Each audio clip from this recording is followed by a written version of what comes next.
Bible సమయం, Bible సమయం.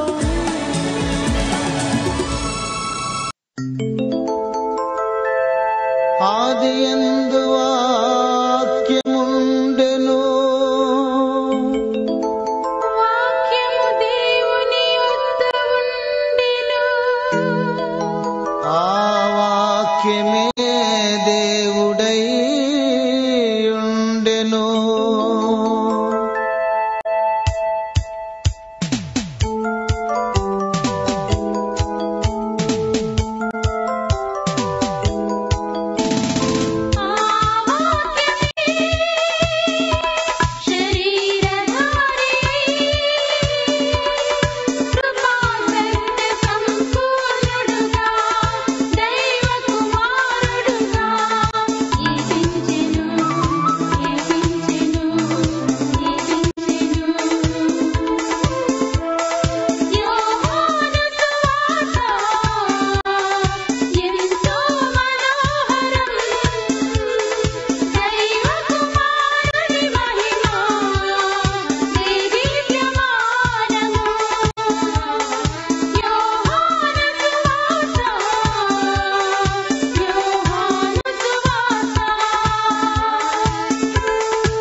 ఈరోజు ఈ కార్యక్రమాన్ని నిర్వహించడానికి సహాయపడిన ప్రియులకు యేసు అనుచరులు అందరము కలిసి హృదయపూర్వక వందనాలు చెల్లిస్తున్నాం. అమ్మా బాబు, మేము మీకు ఏమీ ఇవ్వలేము. మా పక్షంగా దేవుడే మిమ్మలను మీ కుటుంబాలను నిండారుగా దీవించును గాక. Good evening, praise the lord. వచ్చిన మీ అందరికీ నా ప్రత్యేక వందనాలు. దేవుడు ఈరోజు తన వాక్య సమృద్ధి చేత మనందరినీ దీవించునుగాక. ఆ ప్రియ ప్రభు మనం ఎంతగానో ప్రేమించారు. తన కుమారుడైన యేసు ప్రభువాని ఈ లోకానికి పంపించారు. ఈ లోకానికి పంపించింది ఆయన ఏదో ఎంజాయ్ చేయడానికి కాదు. ఈ లోకానికి యేసు ప్రభువారు ఎందుకు వచ్చారు అనగా మరణించటానికి. ఆయన మరణము ప్రతి మానవునికి జీవం. ఆయన మరణమే మనను పరలోక ప్రాప్తులుగా చేస్తోంది. ఆ మరణంలో ఉన్న సత్యాన్ని మనము అర్థం చేసుకోవాలి. ఆ ప్రియ ప్రభు ఈ లోకానికి రావడంలో లూకా గారు ఈ రీతిగా వ్రాశారు: నశించిన దానిని వెదకి రక్షించకు మనుష్య కుమారుడు ఈ లోకానికి వచ్చారు. ఆయన మనుష్య కుమారునిగా ఈ లోకానికి వచ్చారు కేవలము నీ గూర్చి నా గూర్చి. అపాత్రులము, అయోగ్యులము, పాపాత్ములమైన మన జీవితాలకు దేవుడు యేసు ప్రభువారి ద్వారా ఆయన మరణానికి గురి చేయడం ద్వారా మనకి గొప్ప భాగ్యాన్ని ఇచ్చాడని ఆ ప్రభువారిని స్తుతిస్తూ దేవుని యొక్క వాక్యాన్ని విందాం. దేవుని యొక్క వాక్యాన్ని వినడానికి ముందుగా ఒక పాట విందాం. సాక్ష్యమిచ్చెదా మన స్వామి యేసు దేవుడంచు సాక్ష్యమిచ్చెదా, సాక్ష్యమనగా గనిన వినిన సంగతులను తెలుపుటయే, సాక్ష్యమనగా గనిన వినిన సంగతులను తెలుపుటయే, సాక్ష్యమిచ్చు కొరకు నన్ను స్వామి రక్షించెనంచు సాక్ష్యమిచ్చెదా, మన స్వామి యేసు దేవుడంచు సాక్ష్యమిచ్చెదా.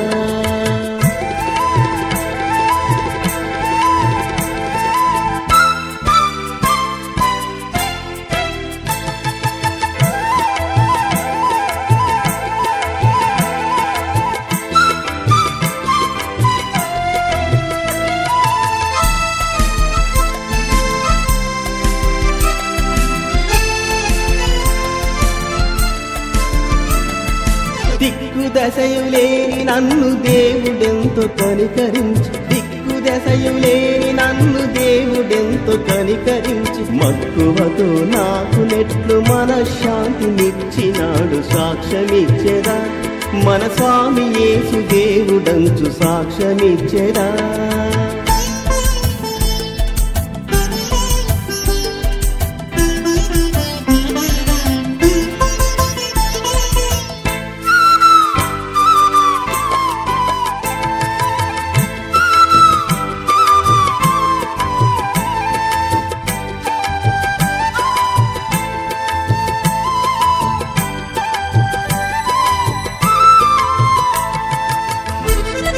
పాట విన్నారు కదూ. ఇక ప్రార్థన చేసుకుని దేవుని యొక్క వాక్యాన్ని ప్రారంభిస్తాను. ప్రార్థన చేస్తున్నాను. వీలున్న వారు మోకరించండి, కళ్ళు మూసుకునండి, ప్రార్థనలో నాతో ఏకీభవించండి. మమ్మల్ని మిగిలిగా ప్రేమించిన మా ప్రియ పరలోకపు తండ్రి, వందనాలు, స్తోత్రాలు. నాయన మీ అపారమైన ప్రేమ కొరకై వందనాలు, స్తోత్రాలు. పుట్టి గ్రుడ్డివారిని ఎవరు ఇంతవరకు బాగు చేయలేదు నాయన, మీరొక్కరే బాగు చేశారు. మీకు స్తోత్రాలు నాయన. పాపాంధకారముతో ఉన్న మానవుని రక్షించటానికి, ఆ చీకటి నుండి నాయన మమ్మల్ని వెలుగులోనికి తేవడానికి ఈ లోకానికి మీరు వెలుగుగా వచ్చారు. నేను లోకమునకు వెలుగై ఉన్నాను అని మీరు చెప్పారు ప్రభువా. చీకటిలో నడువవద్దు అని మమ్మల్ని హెచ్చరించారు. పాపులమైన మాకిచ్చిన ఈ గొప్ప సత్యం వెలుగు కొరకై నిండు హృదయంతో మీకు స్తోత్రాలు చెల్లిస్తున్నాం. భిన్న విభిన్న మనస్తత్వాలు కలిగిన వారు టీవీ దగ్గరకు వచ్చారు ప్రభువా. ప్రతి వ్యక్తితో మాట్లాడండి. ఈ రాత్రి నేను కూడా వింటున్నాను, మాతో మాట్లాడండి. మహిమ పొందండి ప్రభువా. మీ కృపా హస్తాలకు మమ్మల్ని అప్పగించుకుంటూ యేసు ప్రభువారి పుణ్యనామమున స్తుతించి ఘనపరిచి వేడుకున్నాము తండ్రి. ఆమెన్. ఆమెన్ అని చెప్పిన మీ అందరికీ నా ప్రత్యేక ధన్యవాదాలు. యోహాను సువార్త 9వ అధ్యాయంలో గొప్ప సత్యాలు ఇమిడి ఉన్నాయి. అందుచేత కొంత సమయం నేను తీసుకుంటున్నాను. దయచేసి ప్రతి వచనంలో ఉన్న గొప్ప సత్యాన్ని మనం అర్థం చేసుకోవాలి. ఈరోజు పాఠంలోనికి వెళ్దాం.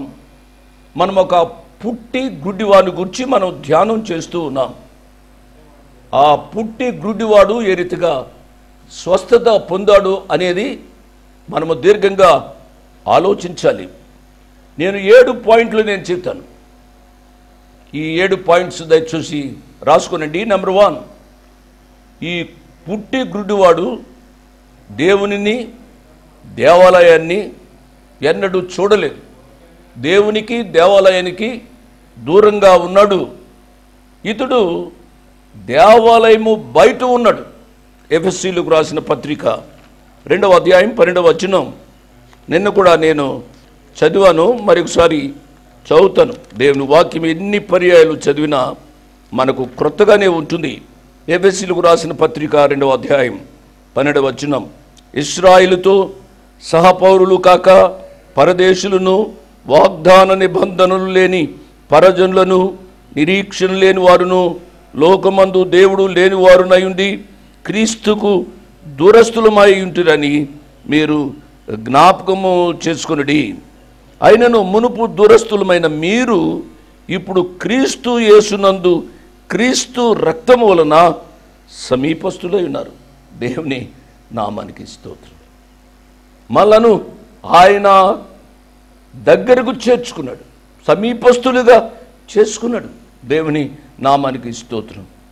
మన యొక్క జీవితాలలో ఎంతకాలం ఇంకా దేవునికి దూరంగా జీవిస్తాం? ప్రియ బిడ్డలారా, చాలామంది దేవునికి వాక్యాన్ని వింటున్నారు.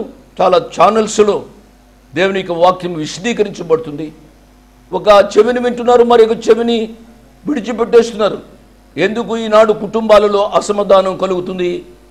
ఎందుకు యవన బిడ్డలు ఇష్టానుసారంగా తిరుగుతున్నారు? కొంతమంది యవనస్తులు క్లబ్స్కు, పబ్స్కు ఎందుకు వెళుతున్నారు? ఈవెన్ క్రైస్తవ యవనస్తులు కూడా వెళ్తున్నారు అని వింటున్నప్పుడు హృదయం జలధరిస్తుంది. సాధారణంగా క్రైస్తవులు అనేవారు పేదవారు. పేదవారైన మన బిడ్డలు క్లబ్స్లో, పబ్స్లో ఉండడానికి వీలు లేదు. అంటే నా ఉద్దేశం డబ్బున్న క్రైస్తవుల పిల్లలు వెళ్ళాలనేది కాదు.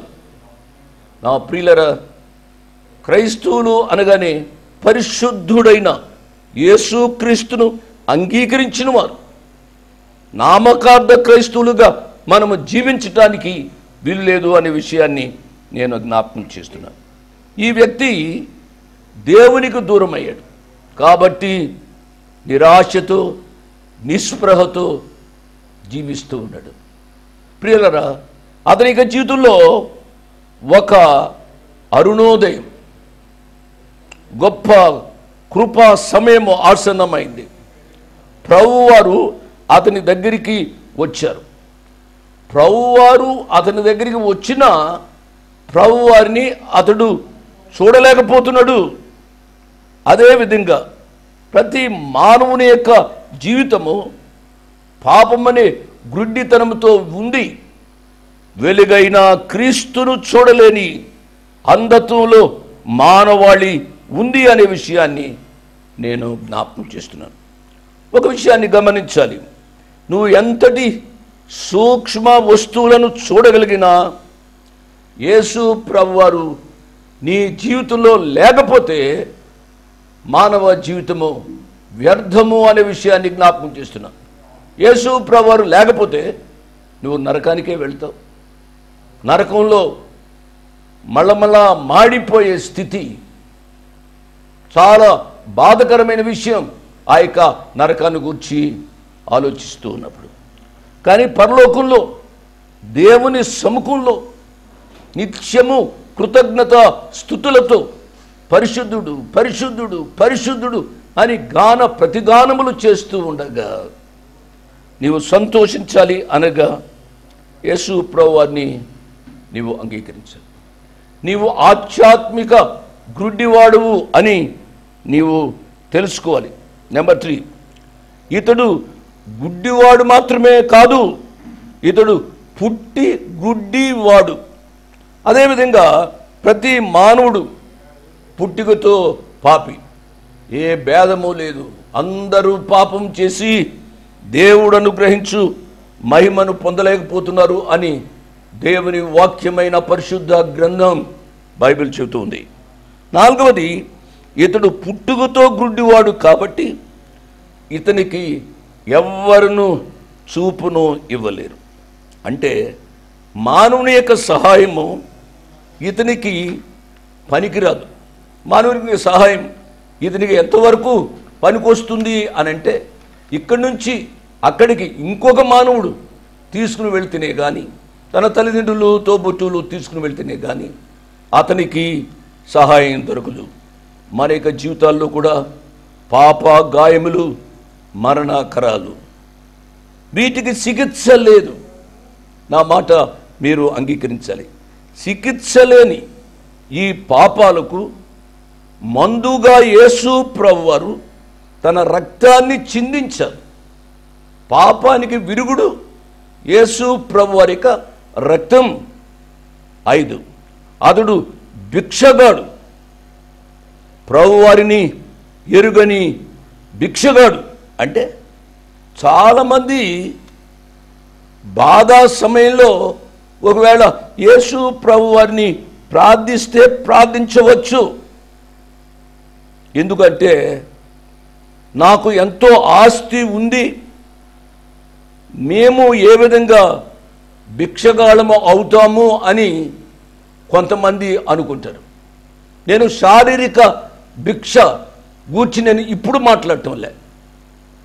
ఆధ్యాత్మిక భిక్ష అనగా రక్షణ లేని అనుభవం, అనగా పాపములో జీవిస్తున్న అనుభవం. ఈ రాత్రి ప్రభు పిలుస్తున్నారు. నీ హృదయంతరంగంలోనికి ఆ ప్రియ ప్రభు రావాలని ఆశపడుతున్నారు. నీ హృదయపు తలుపు తడుతున్నారు. ఈ రాత్రి నీ హృదయపు తలుపును తెరిస్తే చాలు, ఆ ప్రియ ప్రభు నీ హృదయంలోనికి వచ్చి నీ హృదయంలో ఉన్న సాతానుణ్ణి బయటికి తోలుతాడు అనే విషయాన్ని నేను జ్ఞాపకం చేస్తున్నాను. నంబర్ 6, ఇతడు తన గ్రుడ్డితనాన్ని బాగు చేయమని ప్రభువారిని ఏమాత్రము అడగలేదు. ఇంకొక గ్రుడ్డివాడు బర్తలోమై, మనకు తెలుసు, అతడు ప్రభువారి సహాయాన్ని కోరాడు. ప్రియ స్నేహితుడా, ప్రియ సహోదరి సహోదరులరా, ఈ రాత్రి నీవు ఆయనను వెదకకపోయినా, నశించిన దాన్ని వెదికి రక్షించుటకు ఆయన మానవుడిగా ఈ లోకానికి వచ్చాడు. ప్రియులారా, ఆయన నిన్ను వెదుక్కుంటూ బైబిల్ సమయం, సమాధాన సమయం కార్యక్రమం ద్వారా నీ ఇంటిలోనికి వచ్చాడు. దయచేసి ఈ రాత్రి అర్థం చేసుకోవాలి. ఈ యొక్క టీవీ ద్వారా నీవు అడగకపోయినా ఆయన అడుగుతున్నాడు, నా దగ్గరకు రమ్మని ఆయన అడుగుతున్నాడు. నా ప్రియులరా, ఈ గొప్ప ప్రేమను మనము అర్థం చేసుకోవాలి. ఏడవది, ఇతరులు ఎవ్వరూ కూడా ఆయనపై దయ చూపలేదు.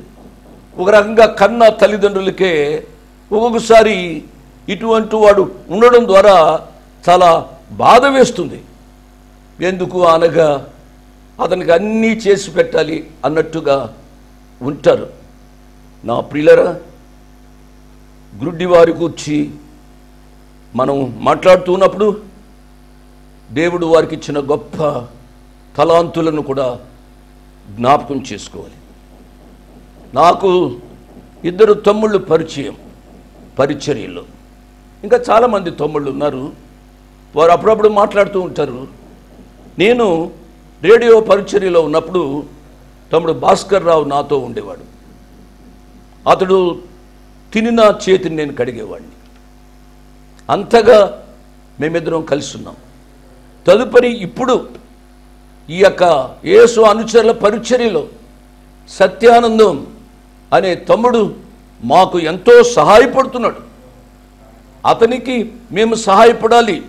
కానీ ఈ రాత్రి నేను చెప్పదలించింది ఏమిటి అనగా, అతని పాటల ద్వారా మా యొక్క కార్యక్రమానికి కొంత విలువ వచ్చింది అనే విషయాన్ని నేను జ్ఞాపకం చేస్తున్నాను.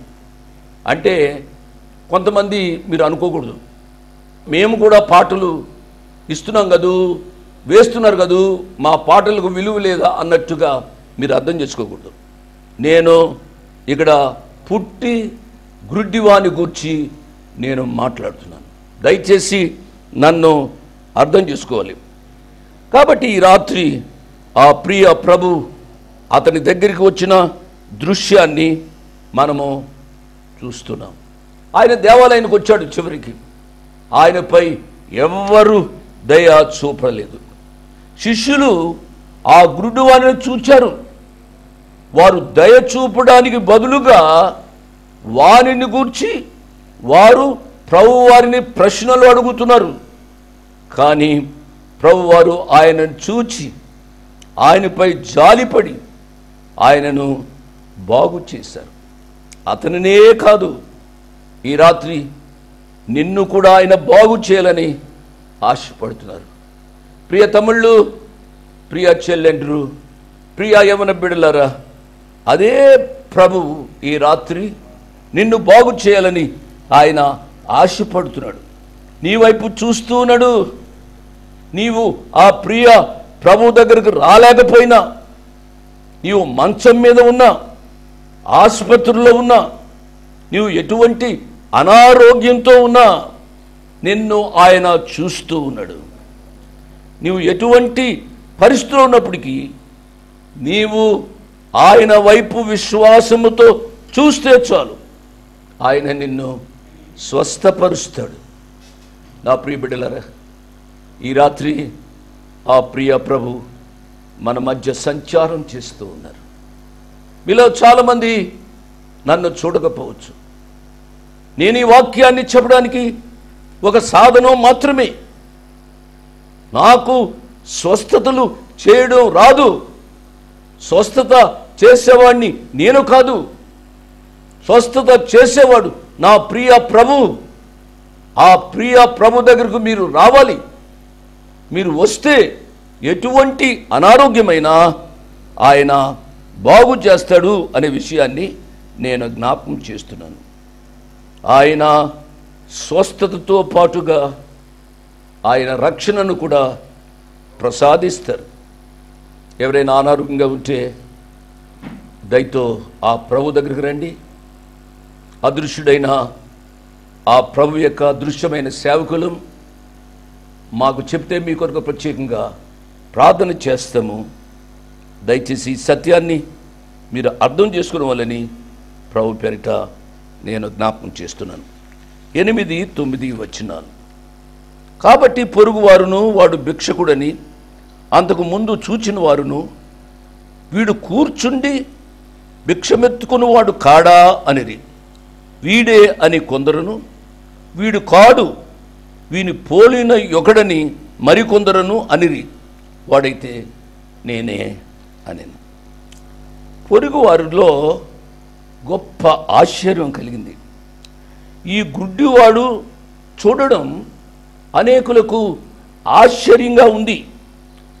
వాడు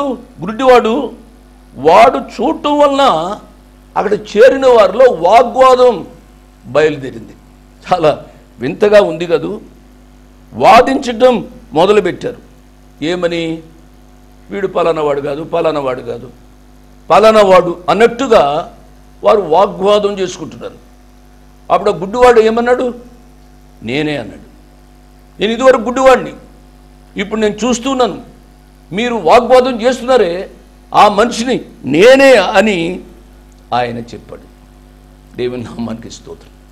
యెహోవా ఉత్తముడని రుచి చూచి తెలుసుకొనిడి. ప్రియులారా, మనం ఎన్ని రీతులుగా వర్ణించిన ఆ ప్రియ ప్రభువును మనం అనుభవించాలి. యెహోవా ఉత్తముడని రుచి చూచి తెలుసుకోవాలి. రుచి చూడకుండా దాని గురించి ఎంతో వర్ణించవచ్చు, దాని గురించి ఎన్నో వ్యాసాలు రాయొచ్చు, పద్యాలు రాయొచ్చు. ఇది కాదు, ఆయనను రుచి చూడాలని ప్రభు పేరిట నేను జ్ఞాపకం చేస్తున్నాను. ఎప్పుడైతే ఆయన రుచి చూస్తాడో ఆ వ్యక్తిగత జీవితంలో ఆ రుచి చూచిన వెంటనే అతనిలో గొప్ప మార్పు కలుగుతుంది. దానినే మారు మనసు అంటున్నాం. నీవు మారు మనసు పొందితే నీ ఆకారంలో మార్పు ఉండదు. అర్థమవుతుంది కదూ. నేను మారు మనసు పొందాను, నాకు పిల్లి కళ్ళు లేక నేను ఈ రీతిగా ఉంటాను, నాలో మార్పు రావాలి అని అంటే ఎలా వస్తుంది? నేను మారు మనసు పొందానంటే నా స్ట్రక్చర్, నా ఆకారం ఏమీ మార్పు ఉండదు. నా గుణగణాల్లో, నా పాప జీవితంలో మార్పు ఉంటుంది. ఈ సత్యాన్ని మీరు గమనించాలి. ఇది ఇతరులు గమనిస్తారు. వీడు ఒక రోజున అలా ఉండేవాడు, ఇలా ఉండేవాడు, దారమిట్టు వెంబడుతున్న అమ్మాయిలను ఏడ్పించేవాడు, లేక చిన్న వయసులోనే బీడీలు దాగి, సిగరెట్లు దాగి, సారా త్రాగి ఇష్టానుసారంగా ఉండేవాడు. అబ్బా, ఇతనిలో ఎంత మార్పు! పుట్టి గుడ్డువాడు చూస్తూ ఉంటే ఎంత మార్పు వాని యొక్క జీవితంలో కలిగింది. అప్పుడు వాళ్ళు ఈయన దగ్గరికి వచ్చి, ఈ గుడ్డివాని దగ్గరికి వచ్చి ప్రశ్నిస్తున్నారు.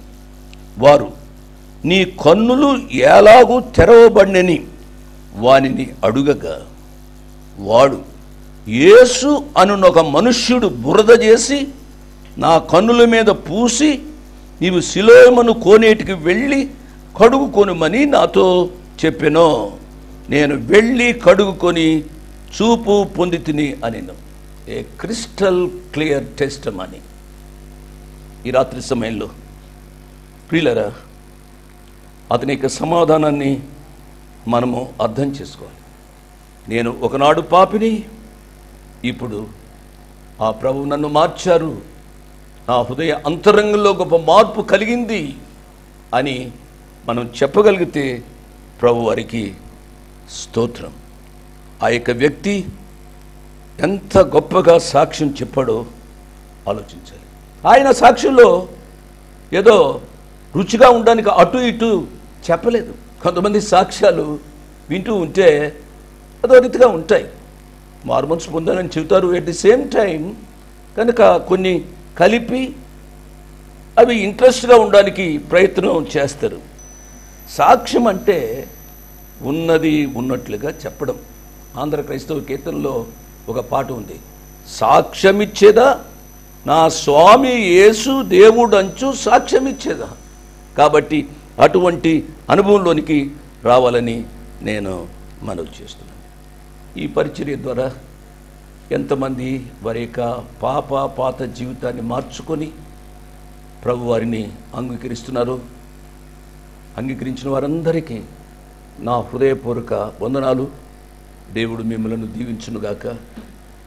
నాకు ఆరోగ్యం ఉన్నంత కాలము ఈ రీతిగా నేను మీకు చెబుతూ ఉంటాను. మీకు నేను చెప్పాలి అని అంటే మీ ప్రోత్సాహం, మీ సహాయం ఎంతో అవసరమనే విషయాన్ని జ్ఞాపకం చేస్తూ ముగిస్తున్నాను. May God bless you.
My dress 1-1-214/2, flat number 505506.